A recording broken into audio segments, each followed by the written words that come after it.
Hello everyone, welcome back to another video. I hope that you'll watch this video till the very end.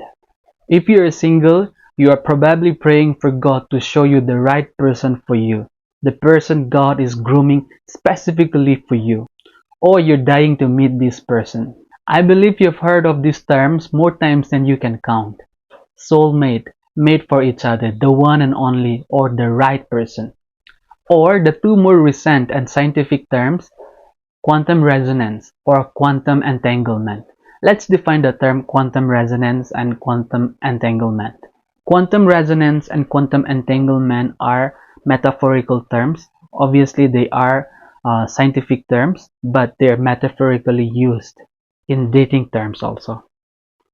Quantum resonance in dating is like finding someone whose frequency matches yours so well that the connection feels natural, effortless, and deeply energizing. Quantum entanglement in dating is like finding a person whose life becomes mysteriously and beautifully intertwined with yours.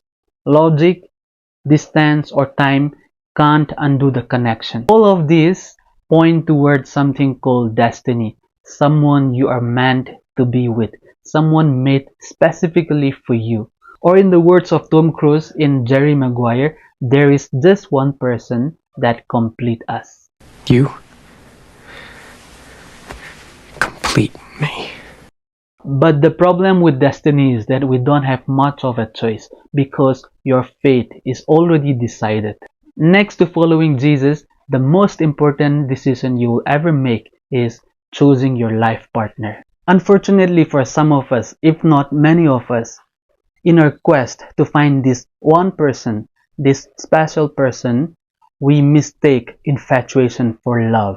Infatuated people feel an almost cosmic connection with the person they think they are in love, but this is mostly based on feelings and emotion. But we know that feelings and emotions, they change. They are not constant, not a very good yardstick to help you find the love of your life. Let us take a look at some examples of how easily we are mistaken. Generally, women are more likely to experience romantic love with dominant men, even though dominant men typically demonstrate less ability to express the kind of companionship, relational skill, and emotional attachment that women ultimately desire in a lifelong mate. On the other hand, men are more inclined to experience romantic love with the women they are attracted to physically. Yet, physical appearance is the thing most likely to change in a person's life.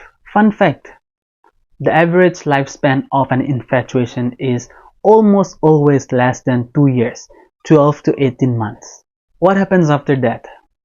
At this point, your guess is as good as mine. An infatuated person focuses on the strength of the other person. And many times, these strengths might just be imaginary.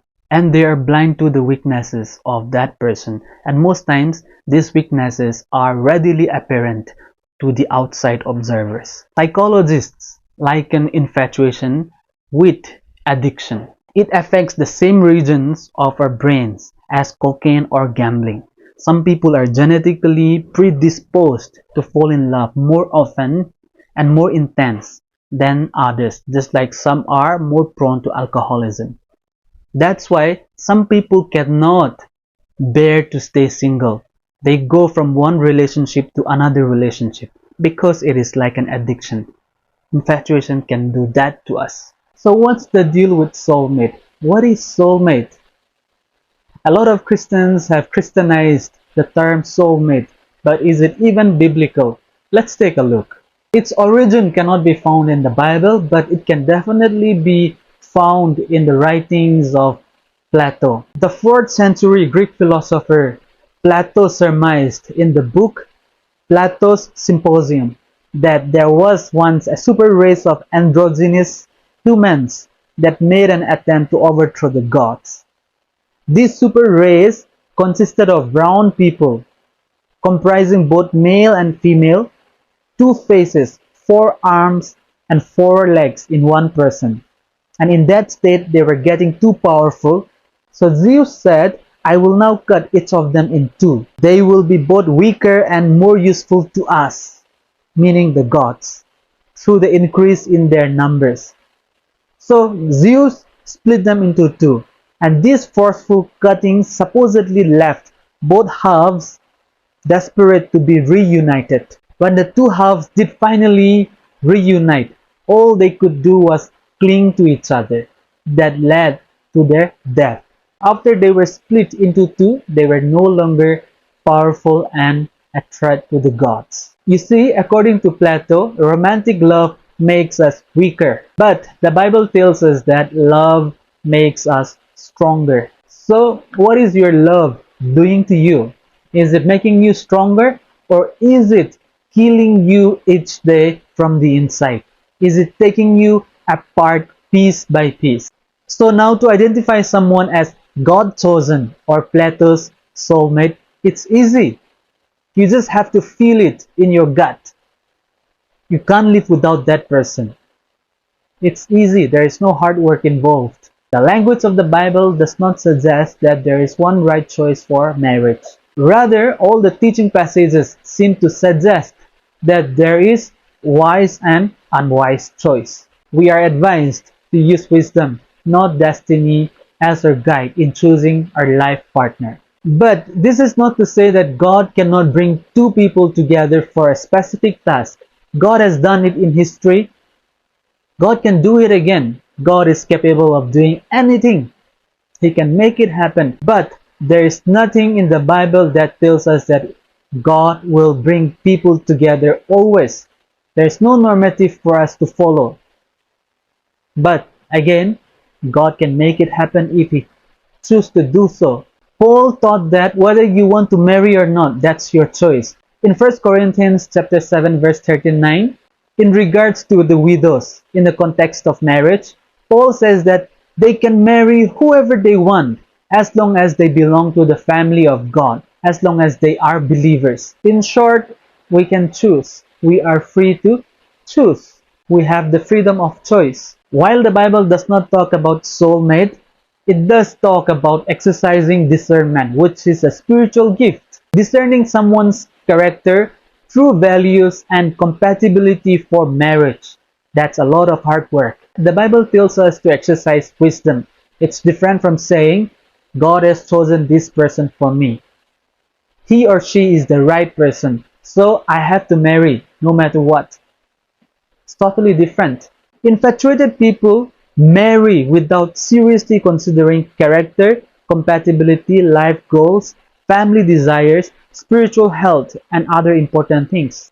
So, if we say we all have a soulmate and we are supposed to find that soulmate or that right person, is that not contradicting the teaching of free will? Will God allow us to choose any other things, but when it comes to marriage, He will step in and choose one person for us? I don't believe that God, who has graciously given us this free will step in and make decisions for us in choosing our life partner. That is inconsistent with the teaching of free will. Again, that is not to say that God cannot do it. He can do it. He can make it happen. In fact, He did make it happen in the case of Isaac and Rebekah. All we are saying is that He allows us to exercise wisdom in choosing our life partners. Just be in the counsel of godly people. It's sort of like this medical wisdom that says you need to exercise and eat well in order to be at your best. How you exercise, whether you ride bicycle, you go swimming, you run, or whatever you do, that's up to you. You just need to exercise. That's the most important thing. In fact, the need to find that one person or your soulmate is based in desperation. As if, apart from that person, we are lacking something. While the Bible makes it very clear for us that we are the recipients of God's abundant love and grace. We lack nothing. We who are made in the image of God, who are the recipients of God's perfect love, should not run about looking for that person or your soulmate. Exercise wisdom, be discerning, and be watchful, and make your choice wisely and make your move thoughtfully. Finally, My last point. If someone is not trying hard enough to be the person God wants him or her to be, I don't think that's the person God wants you to be with for the rest of your life. I've suggested two books here. You can check it out. A lot of times we are so focused on finding that person, we run around trying to meet the person, but we forget why we need to meet that person. A lot of relationship experts, Christian relationship experts, are saying the why is more important than the who. When you know why you want to get married, or when you are clear with your mission, who you want to marry will become clearer. It will be easier for you to find that person. May God bless you all and take care.